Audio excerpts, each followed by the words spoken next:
তার যন্ত্রণা করছে, আস্তে আস্তে খা। সবাই কে কী করছো বন্ধুরা? এক তো সানডে, তার মধ্যে মাদার্স ডে। দেখো আজকে কিন্তু খাসির মাংস রান্না হয়েছে, কিন্তু এ ছেলে আলু ভাতে দিয়ে খাবে। ও খায় না, আলু ভাতে দিয়ে খাবে। আর এই যে এরকম কিছু বললে না যে কেমন লাগছে আজকে? ঠিক আছে তরকারি, ঠিক আছে। মাংসটা কিন্তু বেশ ভালো গলে গেছে দেখো, তাই না? মাংসটা একদম গলে গেছে। হ্যাঁ, তোমার তো আবার একটু শক্ত থাকলে ভালো হয়, কিন্তু আমার এই গলাটাই বেশি ভালো লাগে। এত নরম ভালো না। আমারও তাই। কি তোমারও তাই? কি আমারও গলা ভালো লাগে। তাই তো, খাসির মাংস একটু ভালোভাবে না করলে ভালো লাগে? ভালোই তো লাগছে।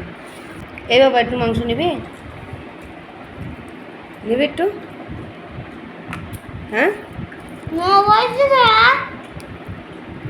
রাগ করিস কেন অত থেকে থেকে? ঠিক আছে নে, তোর যেগুলো তুই সেইগুলোই খা। তোমার মাংস কালকে আসবে, চিকেন। ছেলেটাকে নিয়ে খুব সমস্যা, কোনো তেল জাতীয় মাছ খাবে না, তেল জাতীয় জিনিস খাবে না, মটন খাবে না, ঠিক আছে। মুরগির মাংস খাবে।